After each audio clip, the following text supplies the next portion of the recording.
मैं थोड़ी एक बार बैठ जाओ भाई, सारे बैठ जाओ।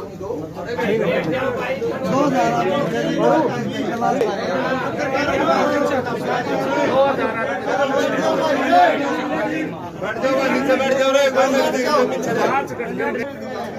भाई, नू ना जाओ, चप्पल नू ना जाओ भाई, बैठ जाओ, कुर्सी ले लो। पहले तो यहाँ ऑफिस पर आने के लिए हमारे लोकप्रिय नेता, हमारे सांसद भाई दीपेंद्र जी हुड्डा जी का हेलो हाँ, वो भी बोल सके, हेलो हमारे सांसद। अब मैं प्रार्थना करूंगा भाई दिनेश लठवाल से 2 शब्द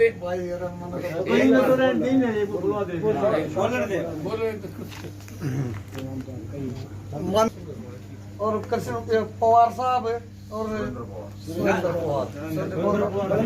बलबीर वाल्मीकि जी, और वह मेरे बुजुर्गों व साथियों, आप सबका यहाँ पधारने पर मैं दिल से स्वागत करता हूँ। रखेंगे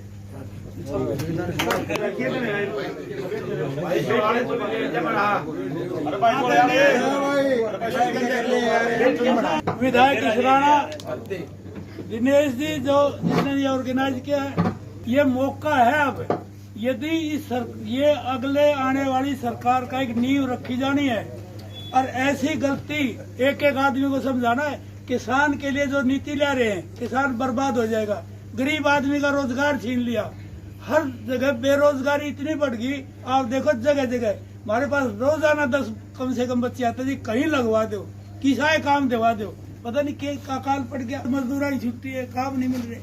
तो भाई देश को नहीं सरकार खरीदेगी, MSP नहीं देगी, कहाँ जाएगी गरीब आदमी के पास क्या? हाँ, यदि ये फैसला बहुत अच्छे मार्जिन से कांग्रेस पार्टी जीतती है तो भाई 1.5 साल तक ये सरकार नहीं पकड़ेगी, बीजेपी सरकार की 1.5 साल में छुट्टी कर देगी आपको।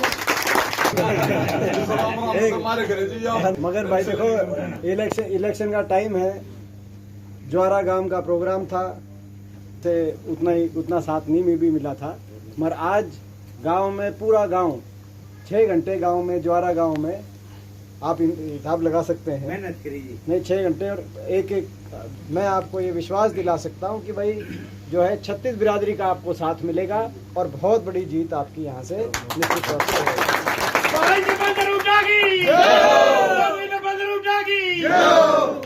हमारे बीच में हमारे बहुत आदरणीय,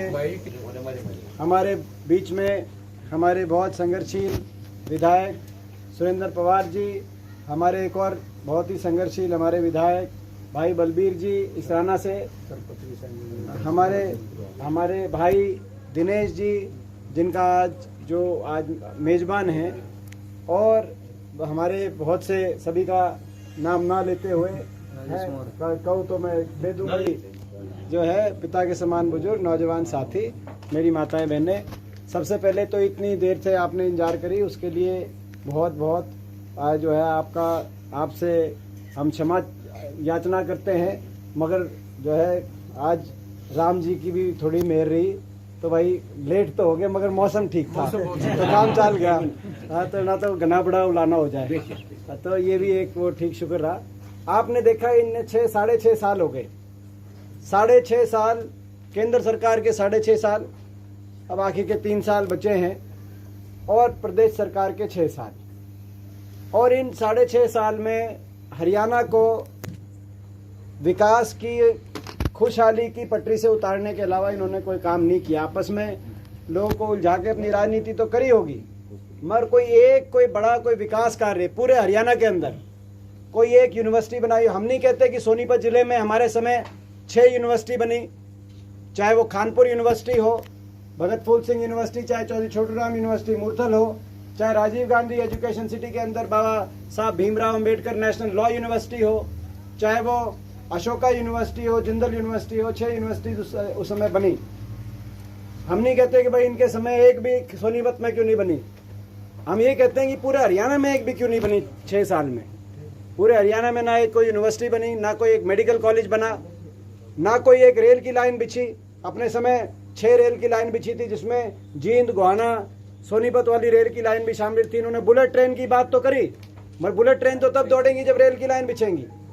तो ना कोई रेल की लाइन बिछी 6 साल में, ना कोई फैक्ट्री लगी, ना कहीं निवेश हुआ, और फैक्ट्री लगाने की नहीं लगाने की बात तो दूर की बात है। ये देखा आपने गोहाना के अंदर जो रेल कोच फैक्ट्री लगनी थी यहाँ पे, जो कि लाडजोली कहो या गोहाना कहो, ये गोहाना ही है। तो लाडजोली मगर है तो गोहाना पूरे एरिया के लिए है। वहाँ लगती तो पूरे इलाके के अंदर हजारों करोड़ का निवेश होता, अपने हजारों भाइयों को, अगली पीढ़ी को रोजगार मिलता। कपूरथला में एक रेल कोच फैक्ट्री है पंजाब में, उस कहते हैं जब ज्वाइंट पंजाब था उस समय लगी थी। उस रेल कोच फैक्ट्री की वजह से पूरा कपूरथला शहर इतनी इंडस्ट्री आ गई। ये यहाँ पे मंजूर कराई थी, बड़ी मुश्किल से मंजूर कराई थी मैंने। और रेल बजट में घोषणा होके सारा बजट मिलने के बाद, मगर जब सरकार चली गई, हमने कहते नया क्यों नहीं लगाया। जो मंजूर शुदा भी फैक्ट्री थी वो भी चली गई। और 6.5 साल में मुख्यमंत्री जी ने, यहाँ के जो सांसद हैं, उन्होंने एक बार भी संसद में ये नहीं कहा कि भाई ये रेल कोच फैक्ट्री यहाँ पे चली गई, मेरे क्षेत्र में जो मंजूर शुदा थी। इतना दर्द है उनको हमारे एरिया का। मुख्यमंत्री जी और पूरी कैबिनेट 6 साल में एक बार बड़ौदा हल्के में नहीं आए। हरियाणा छोटा सा प्रदेश है, मैं आपको ये बताऊं, जब इलेक्शन होते हैं, जब छोटा प्रदेश है, ये जो अभी इलेक्शन थे पीछे, 4 दिन में 90 हल्के मैंने कवर करे इलेक्शन में। 3 दिन में, 4 दिन में मुख्यमंत्री हर हल्के में जा सकते हैं। मगर 6 साल में खट्टर साहब और उनका मंत्रिमंडल एक बार बड़ौदा में, ये नहीं कोई सरकारी प्रोग्राम के लिए नहीं आए, एक बार किसी के चाय पीने भी नहीं आए। तो ये इन्होंने बड़ौदा को हरियाणा के मानचित्र पे भी नहीं समझा, ना कोई किसी गांव में ग्रांट दी। 6 साल में आपके सामने ना कोई नई सड़क मंजूर हुई। एक हमारे समय बड़ौदा विधानसभा हल्के के अंदर 57 सड़कें मंजूर हुई थी गांव से गांव को जोड़ने की। इनके टाइम में एक भी कोई नई सड़क मंजूर नहीं हुई। और पुरानी सड़क थी उनका क्या हाल है वो आपके सामने। गांव के अंदर जो विकास कार्य होने थे वो उनका क्या हाल है। जो पानी का, जो 15 दिन पानी आया करता गांव में, नहरों में, वो कितना पानी आता है वो आपके सामने है। तो 42 दिन के अंदर वो भी आता है, कितने प्रेशर से आता है। पीछे से सारे इकट्ठे होके गए थे हमारे गांव, पीछे सारे गांव इकट्ठे होके खट्टर साहब के पास गए थे कि भाई ये ड्रेन नंबर 8 में पानी छोड़ दो, क्योंकि यहाँ के सारे कई गांव में पानी ड्रेन नंबर 8 से आता था।